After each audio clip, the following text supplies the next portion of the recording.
శ్రీశైలం జలాశయం నీటిమట్టం వేగంగా పడిపోతోంది. అసలే వేసవి, ఆపై తెలంగాణ, ఏపీ విద్యుత్ ఉత్పత్తిని ముమ్మరం చేయడంలో డ్యాంలో నీటిమట్టం కనిష్ట స్థాయికి చేరింది. విద్యుత్ డిమాండ్ ను అధిగమించేందుకు ఎడమగట్టు విద్యుత్ కేంద్రంలో తెలంగాణ ప్రభుత్వం, కుడిగట్టు విద్యుత్ కేంద్రంలో ఏపీ ప్రభుత్వం విద్యుత్ ఉత్పత్తిని కొనసాగిస్తోంది. రోజుకు 2 టీఎంసీలకు పైగా విద్యుత్ ఉత్పత్తికి వినియోగిస్తున్నారు. శ్రీశైలం డ్యాం పూర్తిస్థాయి నీటిమట్టం 885 అడుగులు కాగా ప్రస్తుతం 805 అడుగులకు పడిపోయింది. జలాశయం నీటి నిల్వ సామర్థ్యం 215 టీఎంసీలు కాగా ప్రస్తుతం 31 టీఎంసీలు మాత్రమే ఉన్నాయి. దీంతో ప్రాజెక్టు క్రింది సాగు చేస్తున్న రైతులు ఆందోళన వ్యక్తం చేస్తున్నారు.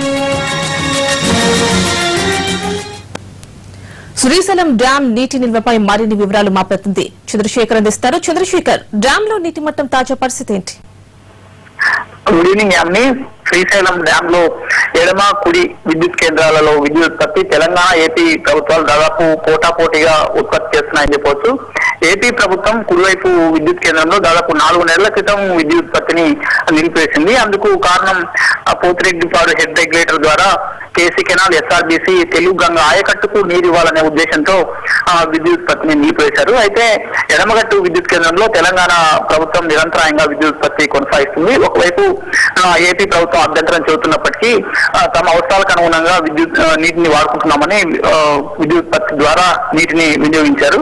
అయితే ప్రస్తుతం శ్రీశైలం డ్యాం నీటి మట్టం కనిష్ట స్థాయికి చేరువలో ఉంది. ప్రస్తుతం 805 అడుగుల నీటి మట్టం, 805.3 అడుగుల నీటి మట్టం ఉంది. పూర్తి స్థాయి నీటి మట్టం 885 అడుగులు. అయితే 215 టీఎంసీలకు గాను 31.4 టీఎంసీలు మాత్రమే నిల్వ ఉన్నాయి.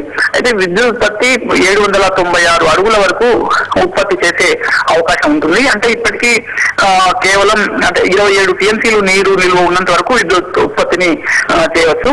అంటే మహా అయితే ఇంకో 5 టీఎంసీలు మాత్రమే విద్యుత్ ఉత్పత్తికి వినియోగించే అవకాశం ఉంది. అయితే 2 ప్రభుత్వాలు పోటాపోటీగా విద్యుత్ ఉత్పత్తి చేస్తున్న కారణంగా నీటి మట్టం చాలా వేగంగా పడిపోతూ శ్రీశైలం జలాశయం పూర్తి స్థాయిలో అడిగంటుకునేందుకు చేరువలో ఉంది. అని మరి చంద్రశేఖర్, ఇలా 2 ప్రభుత్వాలు అటు తెలంగాణ, ఇటు ఏపీ 2 పోటాపోటీగా విద్యుత్ ఉత్పత్తి చేస్తుంటే మరి రైతులు ఆయకట్ట పరిస్థితి ఏంటని వాళ్ళు చాలా ఆందోళన చెందుతున్నారు. మరి అధికారులు ఏమంటున్నారు? ఇప్పటికే పోతిరెడ్డిపాడు హెడ్ రెగ్యులేటర్ ద్వారా నీటి విడుదల దాదాపు నిలిచిపోయింది. 854 అడుగుల నీటి మట్టం మెయింటైన్ చేయాలని ఒకవైపు ఉత్తర్వులు ఉన్నాయి. అయినప్పటికీ తెలంగాణ ప్రభుత్వం నీటిని విద్యుత్ ఉత్పత్తి ద్వారా ఎక్కువ వినియోగించడం ద్వారా త్వరగానే అక్కడ నీటి మట్టం పడిపోయింది.